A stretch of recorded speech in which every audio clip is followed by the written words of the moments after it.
When I was 24, I thought I understood love. I had just given birth to my son, Ethan, in a tiny hospital room in Ohio, with fluorescent lights flickering above me and a nurse holding my trembling hand because the father, Jason, had already walked out 2 weeks before the due date.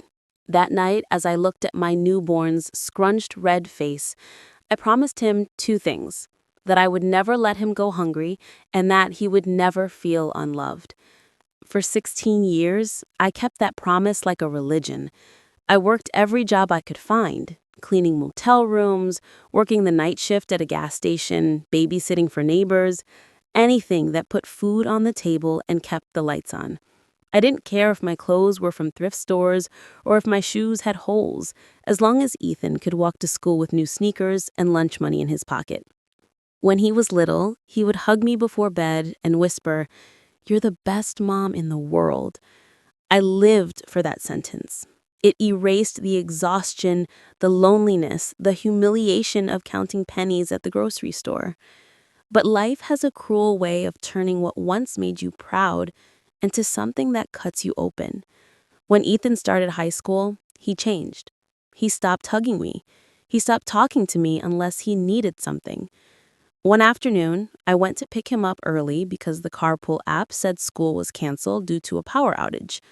I parked outside and saw him standing with a group of kids, laughing. When he noticed my beat-up 2008 Toyota Corolla pulling up, his laughter froze. He turned away and muttered something to his friends.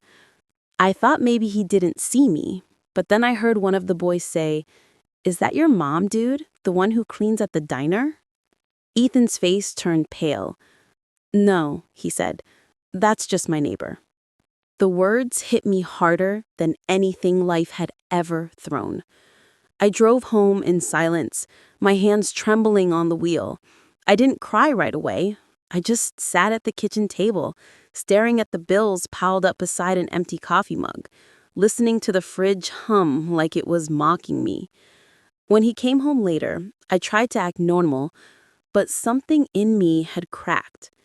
"Hey," I said softly, "why did you say I'm your neighbor today?" He froze, eyes wide like a cornered animal. "Mom, it's not what you think." He started, but then his teenage pride took over. "You wouldn't get it, okay? People at school what?" I interrupted, my voice sharper than I intended. "Think it's funny that your mom works hard? That she kept you alive while your father disappeared?" He looked away. "It's embarrassing, Mom. You show up in that car wearing those clothes, smelling like fried food from the diner. Everyone laughs." I felt my heart stop. I wanted to scream that every drop of oil on my shirt, every dollar I earned, every night I spent awake worrying about bills was for him. But I didn't. I just said okay and went to my room. That night, I cried quietly into a pillow so he wouldn't hear. The next morning, I went to work, like always, but something inside me had shifted. I started seeing my reflection differently. I wasn't just Ethan's mom. I was a woman who had forgotten who she was beyond survival. So I made a decision that changed everything. I enrolled in a community college program for medical assistants. It meant longer hours, less sleep, and even tighter budgets. Some nights, I studied with my feet in a bucket of warm water to ease the pain after standing 10 hours at the diner. Ethan didn't notice, or maybe he didn't care.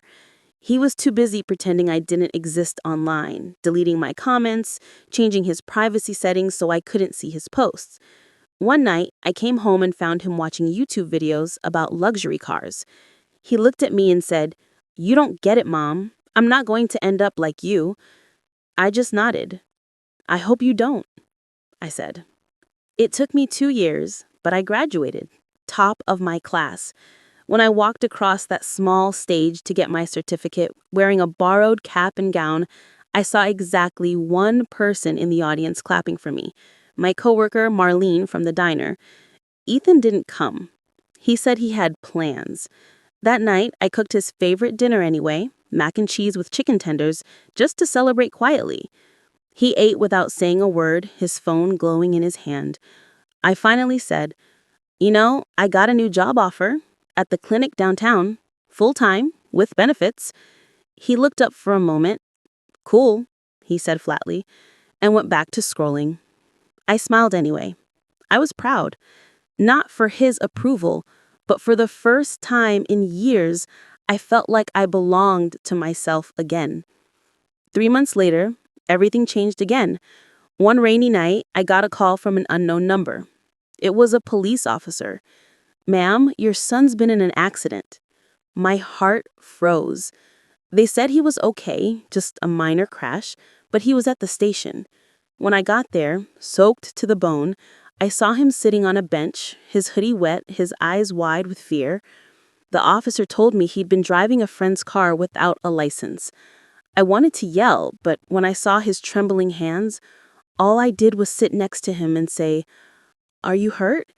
He shook his head. For the first time in months, he looked at me, not with embarrassment, not with indifference, but like the little boy who used to whisper that I was the best mom in the world. On the drive home, he finally spoke. "Mom, I'm sorry for everything." My eyes filled with tears I didn't want him to see. "You're just a kid. You'll learn." A week later, while he was grounded, he found a photo album in the closet. Old pictures of me holding him as a baby, of birthdays where I wore the same dress because that's all I had. He came to me quietly and said, "I didn't know you did all that alone."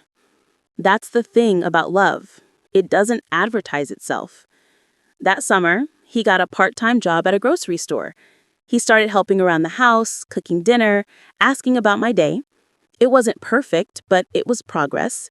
And one day, out of nowhere, he came into the diner while I was working, my apron covered in flour and grease, and hugged me in front of everyone. "This is my mom," he said loudly. "She's the strongest person I know." I couldn't speak. The customers clapped, my boss smiled, and for the first time in years, the word embarrassing disappeared from his vocabulary.